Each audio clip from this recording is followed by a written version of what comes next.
생수 대란에 처했다고 합니다. 소식 들으셨어요?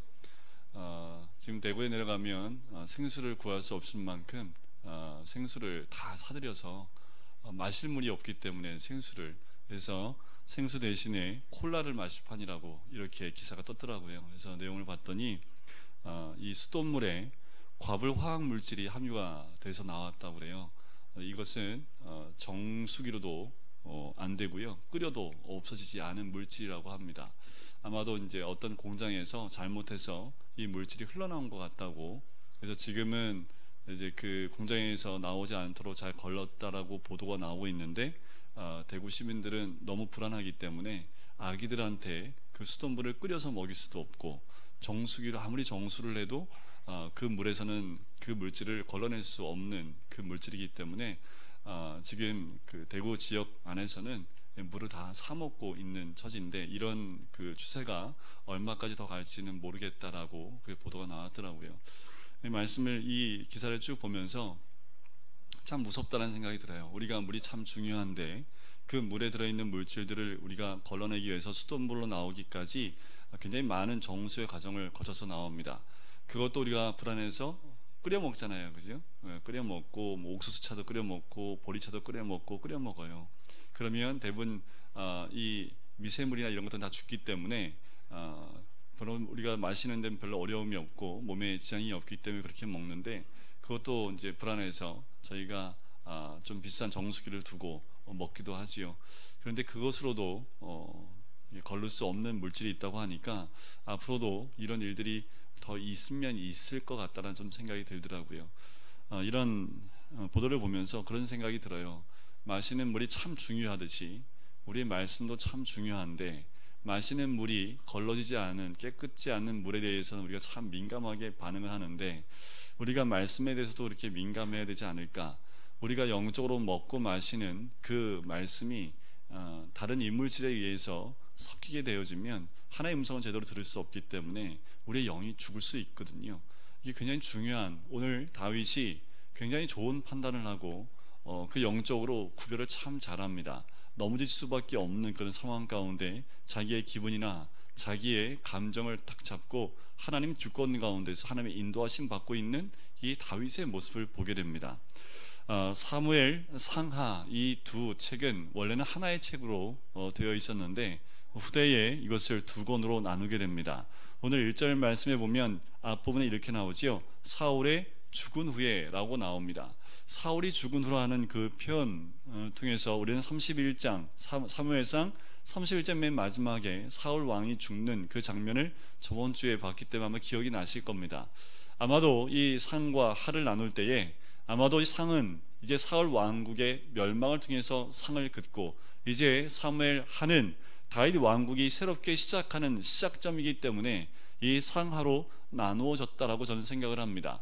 이제 이 사무엘 하에서는 다윗이 왕국을 이뤄나가는 그 과정들, 그래서 하나님이 허락하신 그 왕국이 얼마나 든든히 세워져 나가는지, 하나님이 세우신 기름 부음 받은 자이지만 또 넘어지는 다윗의 모습을 통해서도 그의 연약한 모습을 우리가 함께 나눌 수가 있습니다. 다윗은 사울의 죽음 이후에 유일한 기름 부음 받은 자로 등장을 하지요. 그럼에도 불구하고 다윗이 이 모든 이스라엘 왕국의 왕으로 세워지는 데까지는 시간이 걸립니다. 몇 가지 이유가 있을 수 있어요. 여러 가지 이유가 있을 수 있는데 그 가운데 한 가지는 우리 주님께서 다윗을 더 많은 여러 가지 시험을 통해서 세우시려고 하는 하나님의 뜻이 있지 않나라는 생각이 듭니다.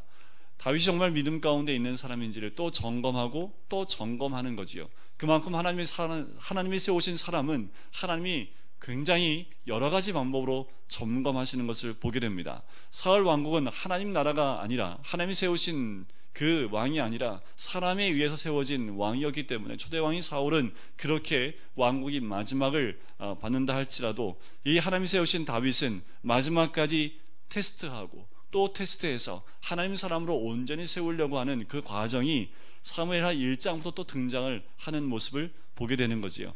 우리가 저번 주에 함께 보았던 그 말씀을 보면 시글락에 갔다가 어떤 일을 발견합니까? 아말렉에 의해서 다 포로로 잡혀가는 그 장면을 보게 되지요. 그리고 이 다윗은 힘을 내서 그들을 쫓아갑니다. 그리고 모든 것을 다 되찾아오게 되지요. 다윗에게는 개인적으로 참 기쁜 일입니다.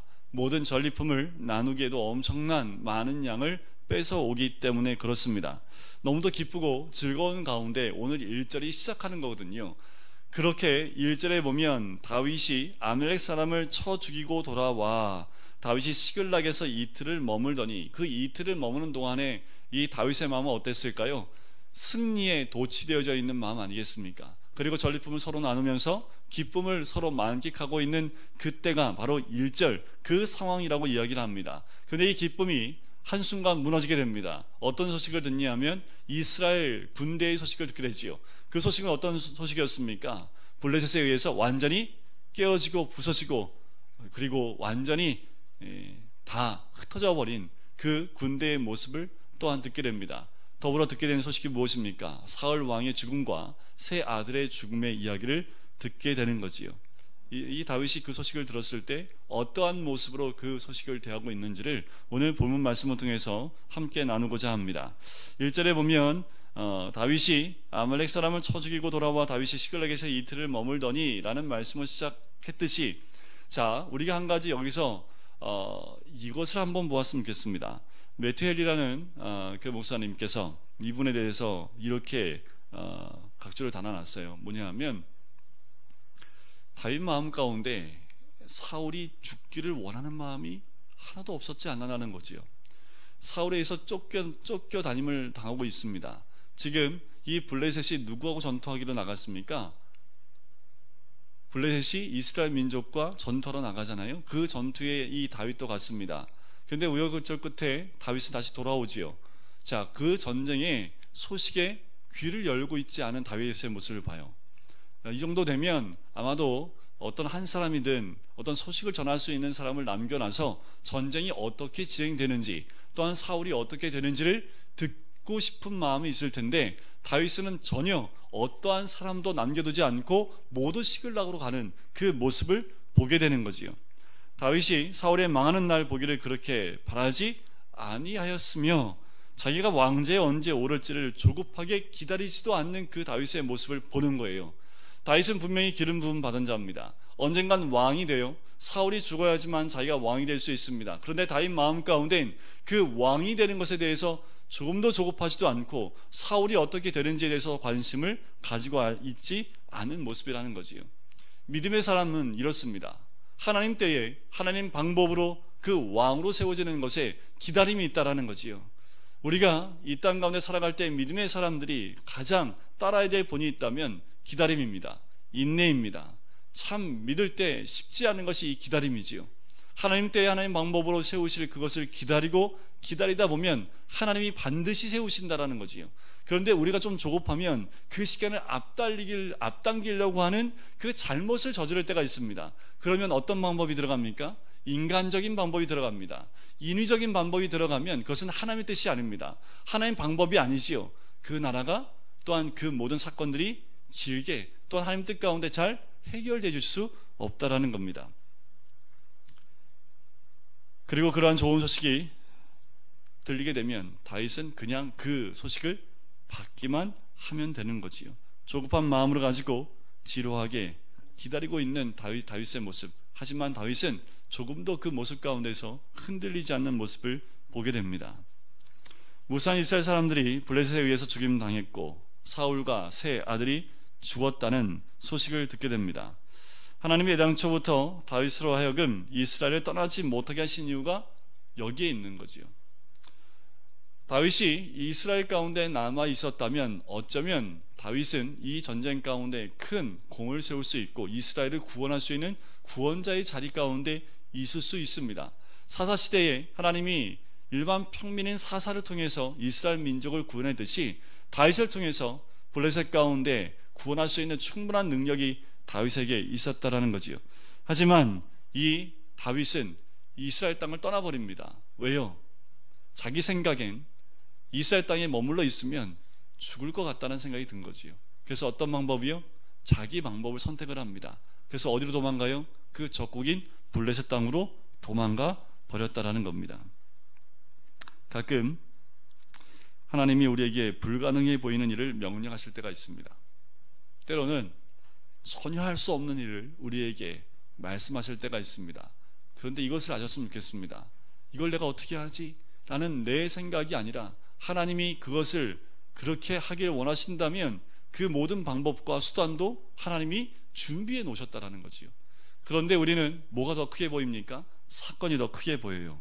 하나님이 이미 모든 걸 준비해 놓으셨다는 믿음은, 그 신뢰는 깨어지고 하나님을 온전히 의뢰하지 못하고 신뢰하지 못하는 그 모습이 우리는 모습 가운데 나올 수 있다라는 겁니다. 다윗은 그렇게 하나님을 마지막 끝에 전적으로 신뢰하지 못하게 되는 거지요. 결국 다윗이 조금 편하게 지내려고 하는 바람에 이스라엘 백성 전체의 신뢰를 다시 얻는데, 조금 전에 말씀드렸지만 7년이 걸립니다. 이스라엘 땅에 그대로 있었다면 아마 사무엘하 1장부터 이스라엘의 전체 왕으로 다윗은 등극됐을 텐데, 다윗이 블레셋 땅 가운데 있는 것 때문에 이 이스라엘 민족 가운데 다시 신뢰를 얻는데 7년이라는 시간이 더 걸리게 됐던 겁니다. 믿음의 사람들은 다른 사람들이 필요로 할 때 그 자리에 있어줘야 됩니다. 믿음의 사람들이 있어야 될 자리는요, 모든 사람들이 그 믿는 사람이 필요한 그 자리에 있어야 된다는 겁니다. 다윗이 블레셋으로 망명한 건 전혀 현명한 판단이 아닙니다. 때로는 우리가 어떤 것을 판단할 때 참 현명하다, 이건 참 잘 선택한 거야 라고 생각할지 모르지만 결과는 참 미련한 결과를 얻을 수도 있습니다. 세상 사람들 봤을 때, 우리를 볼 때 참 미련한 결정을 하고 있구나 라고 말할 수 있지만 그 모든 결과 가운데 현명한 결과를 얻을 때도 있다라는 거지요. 하나님은 우리로 하여금 하나님이 원하시는 그 결과로 이끌어 가시는 분이 우리 하나님입니다. 우리가 있어야 될 자리는 믿음의 자리이지요. 우리가 있어야 될 자리는 하나님이 원하시는 그 자리에 머물러 있어야 되고, 믿음의 사람들, 하나님 백성들을 위해서 있어야 될 그 자리가 우리가 있어야 될 자리인 줄 믿습니다. 이스라엘전에서 도망친 이 아말렉 소년 하나가 전쟁터에서 와서 비보를 전하지요. 지금 말씀드렸던 그 소식, 비보를 2절부터 4절까지 전하게 됩니다. 다윗에게 특별히 와서 이 소년 하나가 지금 이스라엘 군대의 현황과, 그리고 사울 왕의 죽음과, 그리고 세 아들의 죽음에 대해서 이야기를 하는 거지요. 다윗이 4절에 보니까 그에게 이르되 일이 어떻게 되었느냐라고 질문을 하지요. 너는 내게 말하라 라고 질문을 합니다. 그분의 답변을 하지요. 자, 여기서 한 가지 우리가 좀 봐야 될 것은, 왜 아말렉 청년은 자기가 사울을 죽인 것처럼 거짓으로 보고했을까라는 거지요. 우리는 이미 저번 주에 31장을 봤지요. 사울이 어떻게 죽었습니까?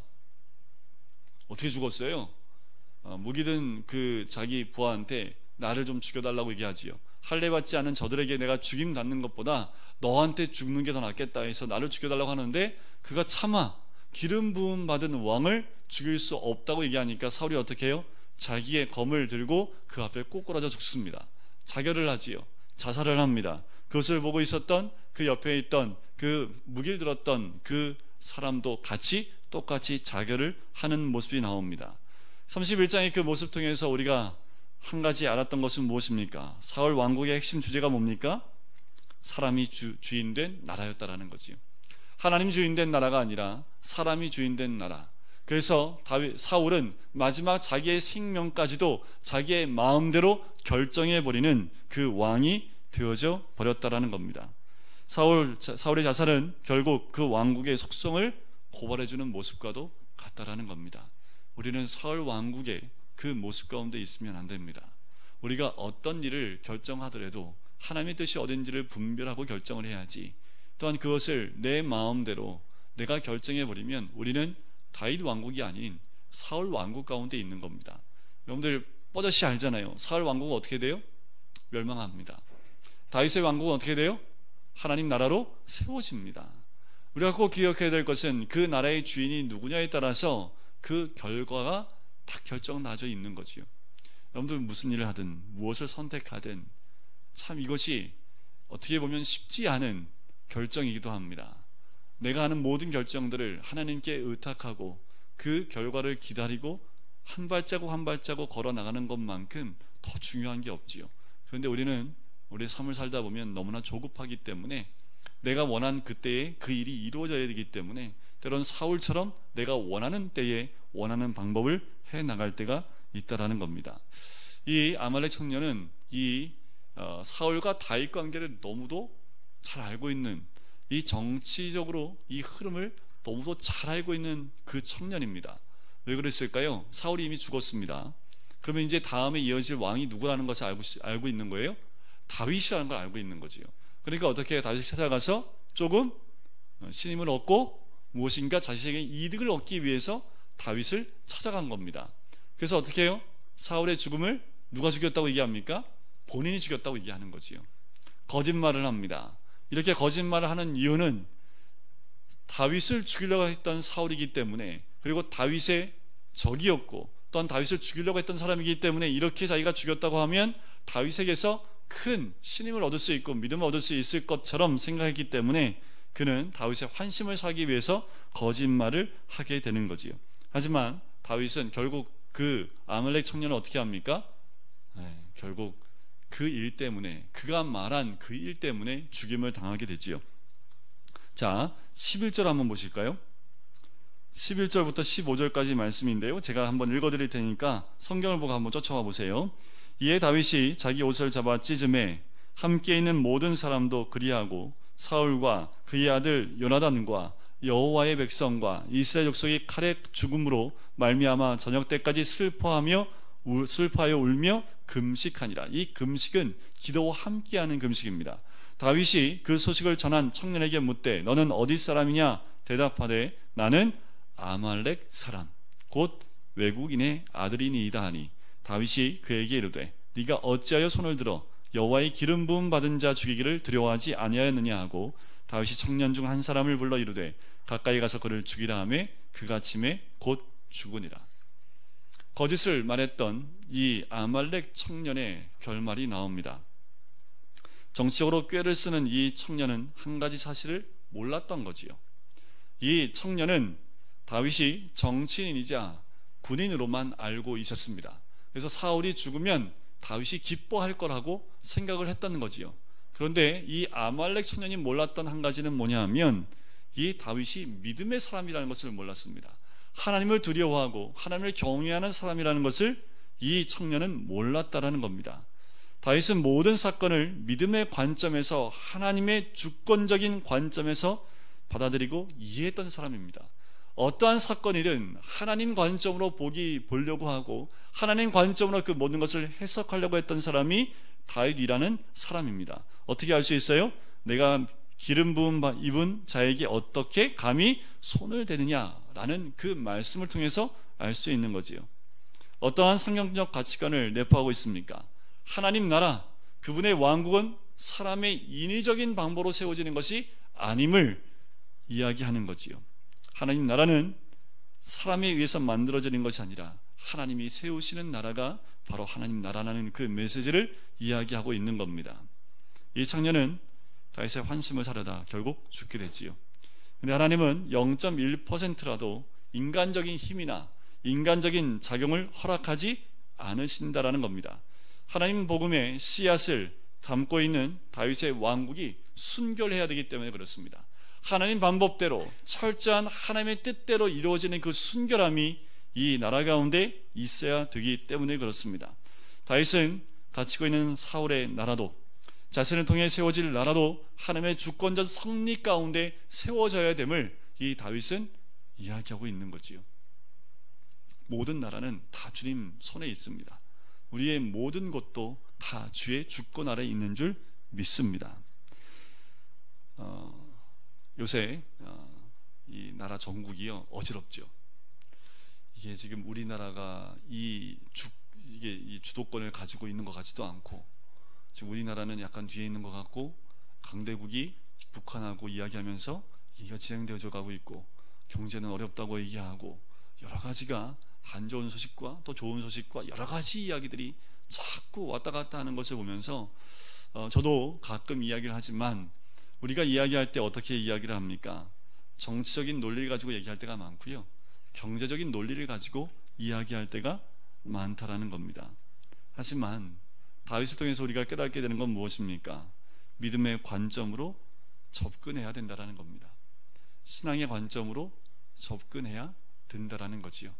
우리가 이 세상을 바라보면 어두워요. 이 세상을 바라보면 어떻게 이 미래가 결정이 될지, 그것을 아무도 알 수 없을 만큼 이 시대가 더욱더 어두워져 가고 있습니다. 사회에서 나오는 소리들 가지고 아무리 풀려고 해도 풀 수 없는 세상이 되어져 버렸어요. 이때 우리가 믿음을 가지고 기다리고 믿음을 가지고 쳐다보지 않으면 우리는 이 시대에 휩쓸려 버리고 함께 떠나려 가는 사람이 될 수 있다라는 겁니다. 이 땅에 일어나는 그 어떤 일도 하나님의 주권적 섭리에 눈 뜰 때만 이 나라가 하나님 나라로 세워지는 것을 볼 수 있다라는 겁니다. 여기서는 원수와 친구의 구분도 없어요. 하나님 주권 아래 들어가면 사울이 그렇게 다윗을 죽이려고 했던 건 누구의 주권 아래 있었던 겁니까? 하나님 주권 아래 있었던 거지요. 그래서 다윗이 사울을 죽일 수 있는 기회가 몇 번이나 있었어요? 2번이나 있었습니다. 그럼에도 불구하고 다윗은 사울을 죽이지 않아요. 왜요?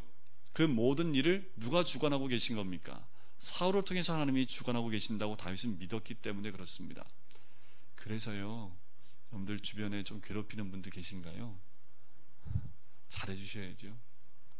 왜요? 그것도 어떻게 보면 하나님 주권 아래서 나를 왕으로 세우기 위한 과정 가운데 나를 연단하는 도구로 그 사람을 쓰고 있을 수 있다는 겁니다. 근데 한 가지는 더 기도하셔야 됩니다. 우리가 어떤 사람이 구속사에서 긍정적이지 않은 부정적으로 사울처럼 쓰이게 되면 어떻게 돼요? 그 왕국은 세상 왕국이 되기 때문에 결국 사무엘상 31장 같이 끝나게 됩니다. 근데 중요한 건 뭐예요? 하나님이 원하시는 방법대로 쓰임받으면 다윗처럼 하나님 때에 하나님 왕국으로 세워져 나갈 수 있다라는 겁니다. 다윗은 후에 이어서 요나단과 사울을 애도하는 애가를 짓게 됩니다. 사울을 이스라엘 왕으로 다윗은 인정을 해요. 그리고 그의 죽음에 대해서 이 애가를 지게 됩니다. 한번 보실까요? 17절을 보시면 다윗이 이 슬픈 노래로 사울과 그의 아들 요나단을 조상하고 명령하여 그것을 유다 족속에게 가르치라 하였으니 곧 활노래와 노래라 야살의 책에 기록되었으되. 바로 이 말씀, 이제 19절부터 27절까지 나오는 그 긴 애가를 부르게 됩니다. 성경에 애가로 나오는 책이 하나 있지요. 예레미야 애가입니다. 예레미야 애가가 굉장히 길게 그 애가를 짓고 있는데 그것을 빼고 난다면 아마 성경에 기록되어 있는 가장 긴 애가가 이 오늘 본문에 나오는 애가이지요. 이것을 한 절 한 절 보기에는 너무 시간이 부족하기 때문에 전체적으로 보면 이 모든 것이 사울과 요나단을 위해서 부르는 애가다라고 보시면 됩니다. 사울을 끝까지 다윗은 이스라엘이 하나님이 세우신 기름 부은 왕으로 인정을 합니다. 그리고 그 요나단은 그 사랑을 나눴던, 그리고 서로에게 위해주고 함께했던 형제의 그 사랑을 느꼈던 그 요나단에 대해서 마음의 애틋함을 가지고 이 마지막 애가를 부르는 모습이 등장을 합니다. 다윗이 이 애가를 부름을 통해서 함께 이스라엘 모든 유다 족속들과 함께 그 슬픔을 나누기 원하는 거지요. 그 가운데 우리 24절과 25절만 같이 한번 읽어볼까요? 같이 읽겠습니다. 시작. 이스라엘 딸들아 사울을 슬퍼하여 울지어다. 그가 붉은 옷으로 너희에게 화려하게 입혔고 금 놀이개를 너희 옷에 채웠도다. 오호라, 두 용사가 전쟁 중에 엎드러졌도다. 요나단이 내 산 위에서 죽임을 당하였도다. 이 애가의 사회적, 국가적, 정치적, 신학적 의미는 굉장히 커요. 우리는 쉽게 편가르기 하는 경우가 참 많죠. 교회 안에서도 여러 가지 분쟁은 편가르기가 있습니다. 사람들 가운데 속성 가운데 있는 습성 가운데 하나가 이 편가르기. 네 편 아니면 내 편이죠. 우리는 다 누구 편이에요? 하나님 편이잖아요, 그죠? 그런데 네 편, 내 편 가르기 시작하면 하나님 편이 없고 네 편은 네 편이고 내 편, 내 편으로 나누어지게 되는 거지요. 그런데 하나님의 주권적 섭리를 통해 모든 것을 해석하는 다윗의 눈에는요, 누구 편이 없는 거지요. 다 하나님 주권 아래 있는 하나님 편이다. 그래서 이 두 용사의 죽음에 대한 이 애가를 부를 수 있었다라는 겁니다. 사울은 다윗의 정적이었습니다. 장인이긴 하지만 혹독하게 자기의 목숨을 노렸던 원수입니다. 그런 사울과 그리고 요나단은 어떤 사람이었습니까? 한 여인보다 더 사랑했던, 더 가깝게 그 마음을 나눴던, 형제의 사랑을 나눴던 친구요 동역자입니다. 이 두 사람을 같이 두고 있다는 거죠. 요나단과 그 아버지 사울을 지금 이 애가에서는 같이 두고 이야기하고 있다라는 겁니다. 이 슬픔이 신학적으로 중요한 이유는 뭐냐 하면 이 애가는 밑바닥, 절망, 패배, 한계 등을 담아서 노래하는 탄식의 노래입니다. 이 노래를 통해서 어떻게 해요? 하나님께서 이 탄식을 변하여 회복시켜 주실 것을 간구하는 그 노래가 이 애가입니다.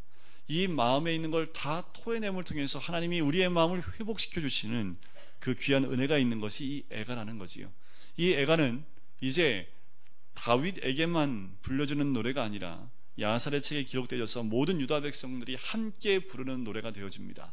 모든 민족이 함께 애가를 부름을 통해서 하나님의 도우심과 간구함을 구하는 그 역할을 했던 것이 이 다윗의 이 애가라는 거지요. 이제 마지막으로 이 오늘 본문 가운데서 우리가 놓치지 말아야 될 한 가지가 있습니다.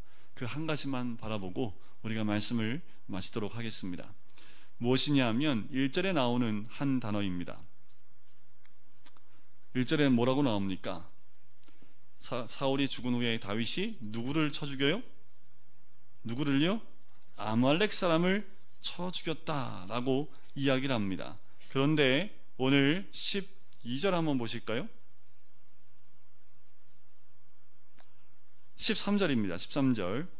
다윗이 그 소식을 전한 청년에게 묻되 너는 어디 사람이냐 대답하되 나는 어디 사람이라고요? 아말렉 사람이지요.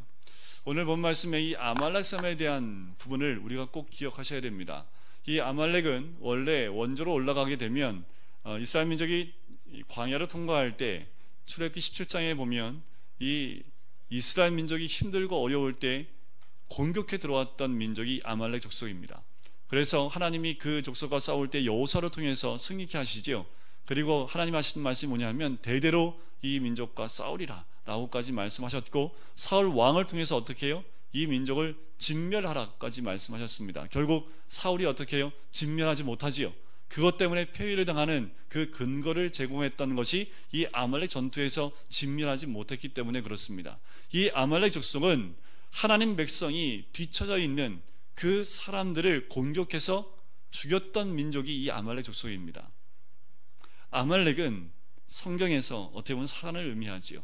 하나님 백성들, 하나님의 사람들을 하나님 백성에서 떨어뜨리게 하기 위해서, 또 죄짓게 하고, 또 하나님 백성에서 그들이 떨어져 나가게 하는 역할을 했던 사람들이 아말렉 족속입니다. 오늘 본문에도 다윗을 어떻게 해요? 또 넘어뜨리게 하는 그 모습으로 등장하는 것이 이 아말렉 사람이라는 겁니다. 너무도 수시로 우리가 말씀 가운데, 주의 뜻 가운데 서 있지 않으면 이 아말렉과 같은 사람들이 와서 우리의 마음을 꼬드기고 하나님 뜻 가운데서 더 멀어지게 하는 역할을 이 사람들이 한다라는 겁니다. 우리가 귀가 하나님 말씀에 청종하지 아니하고 하나님 음성의 귀를 열지 아니하고 세상 것에 귀를 열면 이 아말렉과 같은 사람의 소리에 우리는 반응하게 되어 있습니다. 만약에 다윗이 이 아말렉 사람에게 상을 주고 잘했다고 칭찬했다면 어쩌면 다윗은 이스라엘 왕국의 왕으로 세워지기 어려울지도 모릅니다. 아마 세워지지 않았을지도 몰라요. 왜요? 그의 그 모습 가운데 이스라엘 민족의 그 아픔을 함께 나눌 수 있는 마음이 없기 때문에 그렇지요. 우리도 수시로 우리 마음 가운데 이 아말렉 사람과 같은 그 음성이 들릴 수 있습니다. 우리로 하여금 하나님께서 멀어지게 하는 음성들이 들릴 수 있다라는 거지요. 거기에 반응하시면 안 됩니다. 또 한 가지, 이 아말렉 사람들이 공격했던 사람들이 누구라고요? 그 공동체에서 뒤처져 있는 사람들입니다. 여러분, 공동체에서 떨어지면 안 돼요. 여러분, 한 가지 알려드릴까요? 사막에는 가장 많은 게 있습니다. 뱀입니다. 그리고 전갈입니다. 그렇죠? 그런데 뱀과 전갈은 사람을 두려워할까요? 안 두려워할까요? 두려워합니다. 뭘 두려워하냐면요, 이스라엘 민족의 장정만 600만이잖아요. 그죠? 자, 60만이 걸어가는데 사람이 걸으면 땅에 뭐가 일어날까요? 진동이 일어납니다. 그러면 뱀하고 전갈이 올 수가 없대요. 그 진동 때문에 가까이 못 온답니다. 그런데 이렇게 한두 명 떨어지면요, 진동이 없죠. 그러면 가까이 와서 문다고 합니다. 그게 광야, 사막에 있는 뱀과 전갈의 습성이래요. 그래서 그 공동체에서 함께 움직이면 안전한데, 공동체에서 뒤처지거나 떨어져 있는 사람들을 공격하는 것이 불뱀과 그 전갈이었다고 합니다. 그 불뱀과 정갈의 역할이 뭐예요? 이 아말렉 사람이 했던 역할입니다. 우리가 믿음의 공동체 안에 들어가 있지 않으면 어느 순간에 이 아말렉 또한 불뱀, 정갈 같은 것이 와서 그 사람을 채간다라는 거지요.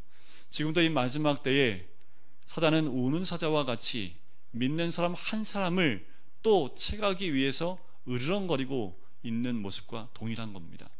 우리가 이 순간에도 어디에 귀를 열고 어떠한 소리에 귀를 청종하고 있는지가 참 중요해요.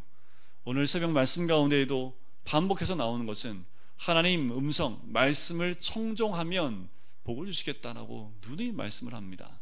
하나님의 음성에 귀를 기울이고 청종하는 자에게 하나님이 회복시켜 주시겠다라고 말씀하시는 거지요. 우리가 어떤 소리에 반응을 합니까? 오늘 이 아말렉 사람에게 반응하지 않았던 다윗, 결국 이 다윗은 하나님 나라의 왕국의 왕으로 세워지는 귀한 존재가 되어집니다.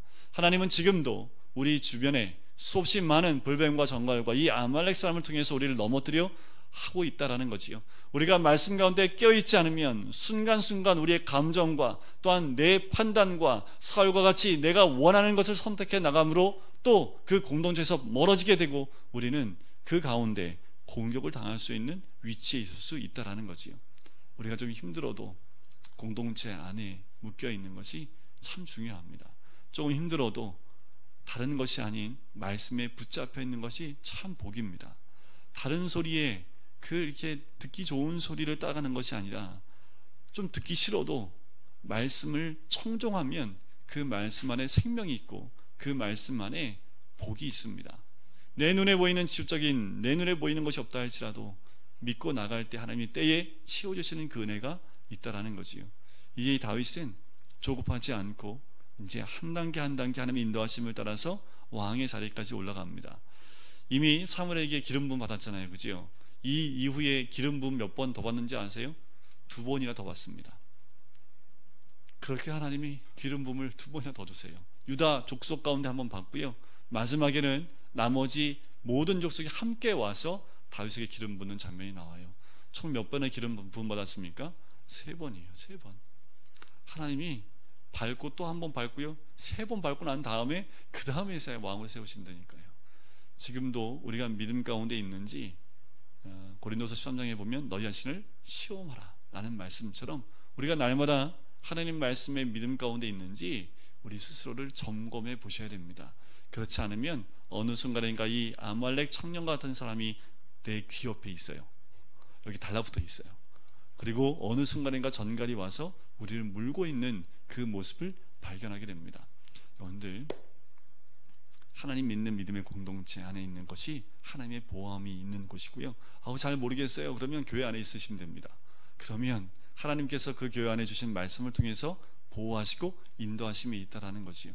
이것을 꼭 깨달으시고 오늘도 주님 안에서 하나님 뜻대로 하나님 방법대로 그 말씀에 청종하시는 우리 모든 성도님 되시기를 주님의 이름으로 간절히 축원드립니다. 우리 이 시간에 같이 찬양 드리고 같이 기도할까요?